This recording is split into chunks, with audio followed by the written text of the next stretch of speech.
Prayagraj court परिसर में जबरदस्त भीड़ इकट्ठा होती दिख रही है। वहां पर वकीलों का जमावड़ा भी दिख रहा है। अतीक के खिलाफ कोर्ट परिसर में जबरदस्त भीड़ नजर आ रही है।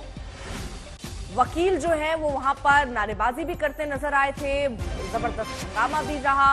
सुरक्षा की तैनाती भी वहां पर की गई है। कोर्ट परिसर में वकीलों का जबरदस्त हंगामा देखा गया है।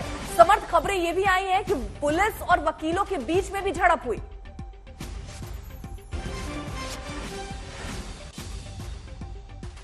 समर्थ, आप सुन पा रहे हैं हमें? अभिषेक मेरे सहयोगी जुड़ गए हैं। अभिषेक, कोर्ट रूम परिसर में इस वक्त क्या कुछ चल रहा है? क्योंकि ये भी खबरें आ रही हैं, जैसा कि अर्पिता बोल रही थी, कि पुलिस वालों और वकीलों के बीच में भी झड़प हुई है, गहमा गहमी हुई है। देखिए, अदालत परिसर भीतर कोर्ट रूम के बाहर जो माहौल है वो बेहद ही तनावपूर्ण माहौल है। थोड़ी देर पहले बहुत जबरदस्त तरीके से हंगामा हुआ है। पुलिस वालों ने उन वकीलों को रोका है जो नारेबाजी कर रहे थे अतीक के खिलाफ। सिर्फ अतीक के खिलाफ नारेबाजी ही नहीं, बाकायदा गंदी गंदी गालियां, भद्दी भद्दी गालियां दी जा रही थी।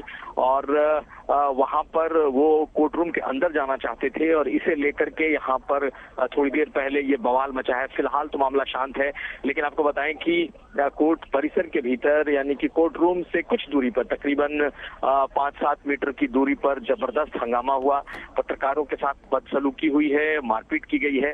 बहुत माहौल जो बाहर का है वो थोड़ा तनावपूर्ण ज्यादा हो चुका है इस समय। हालांकि कोर्ट रूम के भीतर किसी को इजाजत नहीं दी गई है, कोई नहीं है। फिलहाल जो कोर्ट रूम के अंदर की जानकारी हमारे पास है उसके मुताबिक दोनों, अशरफ और अतीक, इन दोनों को एक ही कटघरे में दोनों को रखा गया है। दोनों एक ही कटघरे में इस वक्त मौजूद हैं और पुलिस ने 14 दिन की रिमांड मांगी है इन दोनों के लिए। फिलहाल इस मामले में बहस चल रही है। जो नसीर अहमद हैं, वकील अतीक अहमद के, उन्होंने इसका विरोध किया है 14 दिन के इस रिमांड मांगने का।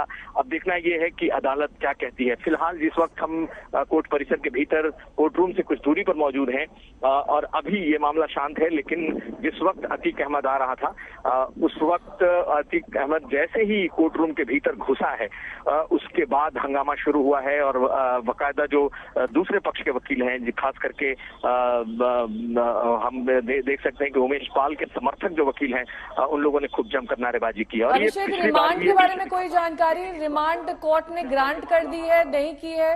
क्या हुआ है फैसला? कोर्ट रूम के भीतर इस तरीके, कोर्ट रूम के बाहर ये चीजें हो रही हैं और पिछली बार सड़कों पर भी ये चीजें हुई थी। अभिषेक, रिमांड पर क्या जानकारी मिल रही है? रिमांड मिल गई या नहीं? देखिए, अभी रिमांड मांगी गई है, वारंट बी के तहत रिमांड मांगी गई है, पुलिस रिमांड। लेकिन फिलहाल अभी इस बारे में पुख्ता जानकारी नहीं आई है कि रिमांड कितने दिन की मिली है। जैसे ही ये जानकारी सामने आएगी हम इसे शेयर करेंगे। तो फिलहाल अभी सुनवाई चल रही है। थोड़ी देर में कुछ और तस्वीरें भी साफ होंगी। अरविंद भी हमारे साथ मौजूद हैं। अरविंद, एक तरफ सुनवाई चल रही है और दूसरी तरफ वकीलों का हंगामा भी है। झड़प की खबरें भी पुलिस से आई हैं। फिलहाल वहां पर स्थिति तनावपूर्ण है या ठीक हो गई?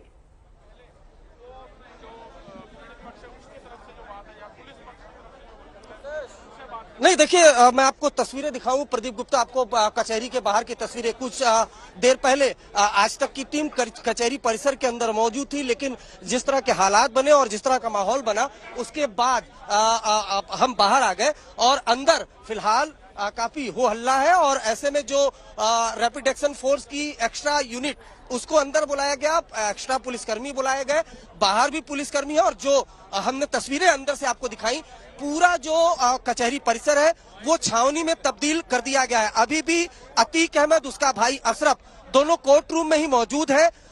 एक वारंटी के तौर पर, यानी कोई भी आरोपी जिसको जेल से लाया जाता है उसका वारंट होता है, उसे कोर्ट में हाजिरी देनी होती है। तो कोर्ट में दोनों को हाजिर कर दिया गया है। 14 दिन की रिमांड मांगी है यूपी पुलिस ने दोनों की। अब ये देखना होगा कि कितने दिन की रिमांड ग्रांट होती है। अरविंद, पिछली बार जिस तरीके की स्थिति बनी थी तब भी वकीलों ने हंगामा किया था। क्या ये इस तरीके की स्थिति दोबारा ना पैदा हो, इसको लेकर तमाम इंतजाम आज किए जाने चाहिए थे ताकि शांतिपूर्ण तरीके से पेशी हो सके और जो वहां की रोज की दिनचर्या है उससे अलग, उससे विपरीत, क्योंकि ये हाई प्रोफाइल मामला है। 2 हाई प्रोफाइल कैदी हैं, जाहिर तौर पर इस तरह की स्थिति आज एक बार फिर से। नहीं, देखिए अतीक अहमद बेहद शातिर है और कल जिस तरह से साबरमती से सब जिसके जेल से लाया जा रहा था और प्रयागराज तक जो पहुंचा, जिस तरह से उसने आज तक से बातचीत में कई दफा विक्टिम कार्ड खेली कि मैं तो मिट्टी में मिला दिया गया, मेरे परिवार को मिट्टी में मिला दिया गया, अब रगड़ा जा रहा है, तो इस तरह के तमाम उसने बयान दिए थे।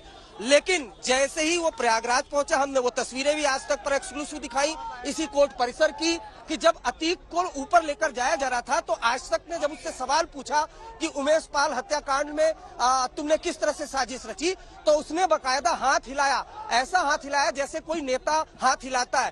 तो अतीक जैसे माफिया वो है कि जब रसूख चलता है, जब सत्ता इनकी चलती है, तब ये दबंगई के साथ तमाम वारदातों को अंजाम देते हैं, लेकिन जब सत्ता नहीं रहती तो विक्टिम कार्ड खेलने में भी गुरेज नहीं करते। और यही पिछले 24 घंटों में यही एटीट्यूड हमने देखा। पहले विक्टिम, लेकिन जैसे ही अपने गढ़ में पहुंचा, प्रयागराज में पहुंचा, तो एक मैसेज देने की कोशिश की, पूरी तरह से कॉन्फिडेंस नजर आया। उसका भाई भी पूरी तरह से कॉन्फिडेंस है, भारी सुरक्षा है यहाँ पर, रैपिड एक्शन फोर्स की टीम है, पुलिस की टीम है यहाँ पर, और फिलहाल दोनों ही भाई कोर्ट में मौजूद है। हजारों करोड़ की प्रॉपर्टी अतीक ने दबंगई के दम पर, गुर्गों के दम पर बनाई, कब्जा की।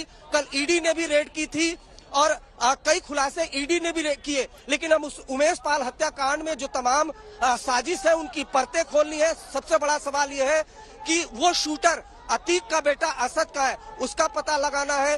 पूरी साजिश किस तरह से रची गई, हत्याकांड को किस लिए अंजाम दिया गया, ये तमाम वो सवाल है जो पूछे जाने हैं, जिसका पता लगाना है यूपी पुलिस को। नाकामी भी है यूपी पुलिस की, अभी तक न तो असद पकड़ा गया, न वो बमबाज गुड्डू मुस्लिम पकड़ा गया, अभी तक कोई शूटर नहीं पकड़ा गया। तो ऐसे में अतीक के जरिए दबाव बनाने की भी कोशिश होगी उसके बेटे के ऊपर। लेकिन फिलहाल की बात करें तो उमेश पाल हत्याकांड में अतीक अहमद को, उसके भाई अशरफ को अदालत में पेश किया गया है। 14 दिन की रिमांड मांगी गई है। अब ये देखना होगा कि अदालत कितने दिन की रिमांड देती है, लेकिन पुलिस की कोशिश यही होगी कि ज्यादा से ज्यादा रिमांड मांगे। और प्रदीप गुप्ता को कहेंगे वो तस्वीर जरूर दिखाएं आसपास की तस्वीरें, कि किस तरह से हमने वो तस्वीरें दिखाई कि किस तरीके से पूरा जो अदालत परिसर है वो छावनी में तब्दील हो चुका है।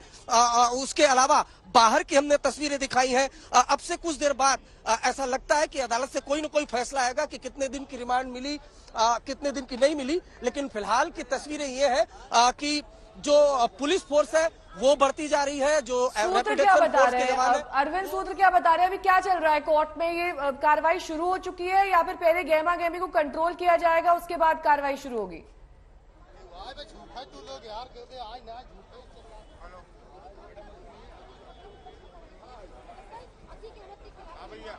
ठीक है, आवाज नहीं पहुंच रही है अरविंद तक, उनसे जानकारी लेने की कोशिश करेंगे। लेकिन इस बीच तस्वीरें लगातार हम सीजेएम कोर्ट से आप तक पहुंचा रहे हैं और बता रहे हैं कि कैसे आज का दिन बेहद अहम उमेश पाल हत्याकांड मामले में, क्योंकि पुलिस 14 दिन की रिमांड मांग रही है और इसी मामले में कोर्ट में दोनों की पेशी हुई।